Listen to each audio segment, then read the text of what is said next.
आज मैं भी एक गवाही शेयर करना चाहता था।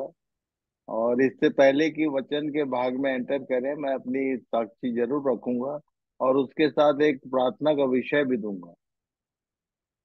आ, ज्योति बेटा, पढ़ते बनेगा? जी अंकल जी। हाँ, पढ़ लो। मेरी गवाही के लिए ये सारे वचन मैं शेयर कर रहा हूँ, पढ़िए। रोमियो 11 उसका 33 से 36। आह परमेश्वर का धन और बुद्धि और ज्ञान क्या ही गंभीर है, उसके विचार कैसे अथाह और उसके मार्ग कैसे अगम है।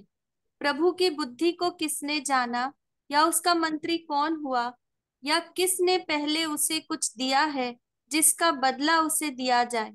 क्योंकि उसकी ओर से और उसी के द्वारा और उसी के लिए सब कुछ है। उसकी महिमा युगानुयुग होती रहे, आमीन।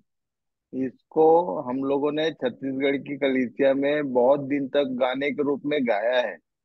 मैं विश्वास करता हूँ सबको याद होगा। पर इन वचनों को मैं उतनी गंभीरता से कभी लिया नहीं, ना उसको उतने गहराई में समझा जो इन दिनों में प्रभु ने मुझे समझाया है। और ये मेरे जीवन के साथ जुड़ी हुई बातें हैं। लिखा है कि उसकी ओर से, उसी के द्वारा, उसी के लिए सब कुछ है। और इसी से संबंधित एक बात मैंने पढ़ा। रोमी 8 उसके 28 और 29 पद को पढ़ लो। हम जानते हैं कि जो लोग परमेश्वर से प्रेम रखते हैं, उनके लिए सब बातें मिलकर भलाई ही को उत्पन्न करती है। अर्थात उन्हीं के लिए जो उसकी इच्छा के अनुसार बुलाए हुए हैं। क्योंकि जिन्हें उसने पहले से जान लिया है, उन्हें पहले से ठहराया भी है कि उसके पुत्र के स्वरूप में हो, ताकि वह बहुत भाइयों में पहिलौठा ठहरे। तो ये जो लाइन है, अक्सर हम लोग जो विश्वासी लोग हैं उनको लिए ये सब बातें मिलकर भलाई ही को उत्पन्न करती है, ये बहुत अच्छी लाइन लगती है। पर मेरे गले ये उतरता नहीं था। क्यों? क्योंकि 8 साल होने जा रहे हैं, मेरे देह में कुछ ऐसी समस्या है जिसके कारण मैं बैठे रहता हूँ, चल फिर नहीं सकता। यदि कोई सहारा ना हो तो शारीरिक मेरी क्रियाएं बहुत मुश्किल है। तो ये ये इससे क्या भलाई, मैं ये ऐसा सोचता था। सब बातें मिलकर भलाई ही को उत्पन्न करती है। तो एक बात जो प्रभु ने मुझे बताया, यूहन्ना 9 के 3 में यीशु ने चेलों से कहा था, जब वो एक अंधे के बारे में बात हो रही थी। तो यहाँ लिखा है क्या, यह इसलिए हुआ कि परमेश्वर के काम उसमें प्रकट हो। और मैं अभी तक वेट कर रहा हूँ कि मेरे जीवन में भी प्रभु कोई काम प्रकट हो, शारीरिक चंगाई। तो मैं बताना चाहता हूँ, ये अपने बुलाए हुए सबसे पहले बुलाहट जिसको दिया था उसने, उससे उसने एक लाइन कहा था। 15 का एक पढ़ लो, उत्पत्ति। हे अब्राम, मत डर, तेरी ढाल और तेरा अत्यंत बड़ा फल मैं हूँ। ये मैं इस लाइन को कई बार प्रचार किया, इसको बहुत अच्छे से समझता हूँ मैं। और तब मुझे ये लाइनें आज के दिन, वो कहता है मत डर, तेरी ढाल और तेरा अत्यंत बड़ा फल मैं हूँ, इसको मैं समझता नहीं था कि वो कैसे शील्ड बनता है हमारी। ये आज मैं अपनी गवाही के साथ आप लोगों को बताना चाहता हूँ। पर दूसरा कुरिन्थी 12 1 से 9, ये ये लाइनें पौलुस के बदले मेरी है। जो मेरा अपना अनुभव है उसके अनुसार मैं ये लाइन बोल सकता हूँ, पढ़िए। इसलिए कि मैं प्रकाशों की बहुतायत से फूल ना जाऊं, मेरे शरीर में एक कांटा चुभाया गया। मैं अर्थात जानता हूँ कि भारत देश में जितने वचन के प्रकाश मेरे पास है, मैंने बहुत सारे मेरे थियोलॉजी कॉलेजेस में मेरी एंट्री है। और लोग मेरी बातें सुनकर बहुत साउथ से लेके नॉर्थ तक सब जगह, जो मैं मुंह खोलता हूँ तो सारे लोगों की आंखें खुली रहती है। ऐसी ऐसी बातें प्रभु ने मुझे दिया है। और तब यहाँ पौलुस जो बोल रहा था, वही अनुभव मेरा भी है। पढ़िए। इसलिए मैं प्रकाशों की बहुतायत से फूल ना जाऊं, मेरे शरीर में एक कांटा चुभाया गया। अर्थात शैतान का एक दूत कि मुझे घूंसे मारे, ताकि मैं फूल ना जाऊं।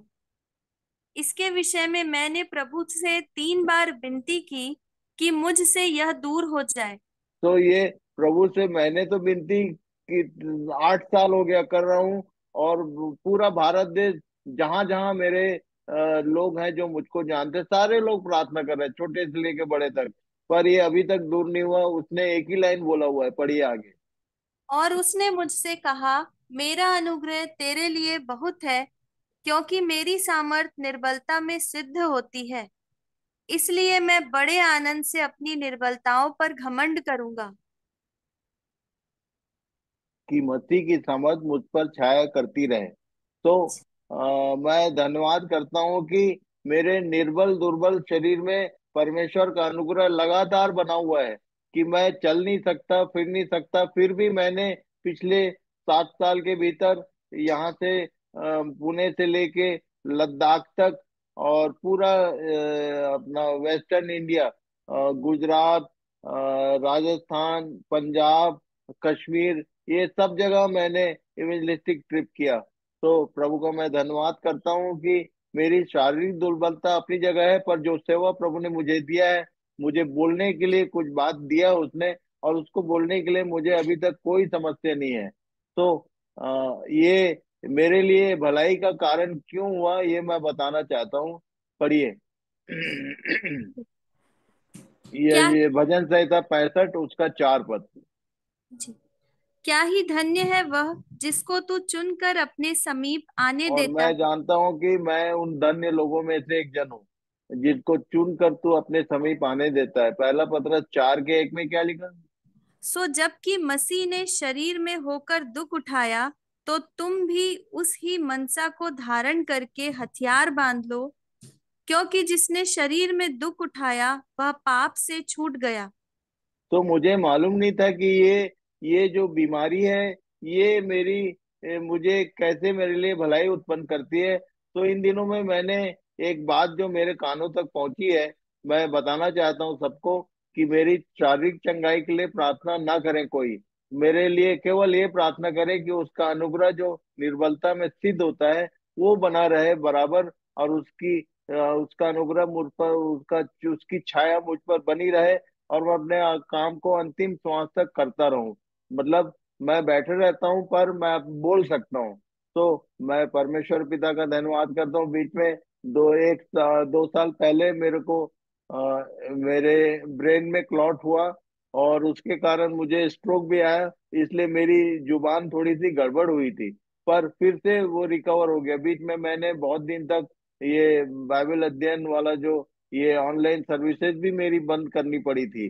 पर मैं परमेश्वर का धन्यवाद करता हूँ कि ऐसी स्थितियों में, इन दिनों में मैंने सुना है कि कोरबा से, जहाँ से मैं निकला हूँ, वहाँ मेरे विषय में कुछ बातें, मेरे अपने लोगों के बीच में से कुछ बातें फैली हैं, जिसके कारण मुझे थोड़ी सी परेशानी लगी। पर जो बातें मेरे विषय में कही जा रही हैं, उसमें मेरी ये जो शारीरिक दशा है, ये मेरा सेफ साइड है। और इसलिए मैं परमेश्वर पिता का धन्यवाद करता हूँ इस बीमारी के लिए, जिसके कारण मेरे विषय में जो बातें फैलाई गई, उसको विश्वास करने को कोई तैयार नहीं है। तो मैं इस बीमारी के लिए भी धन्यवाद करता हूँ, इसने मेरे लिए ढाल जैसा काम किया। और इसलिए आप प्रार्थना करें तो मेरी शारीरिक चंगाई के लिए नहीं, पर उसके अनुग्रह को बराबर बनाए रखने के लिए परमेश्वर सहायता करेगी। जब तक मेरा जीवन है तब तक मैं लगातार अपने इस काम को बड़े बोझ के साथ करता रहूं, और सारी बातें जो मुझको प्रभु ने दी हैं उनको सब तक पहुंचा सकूं।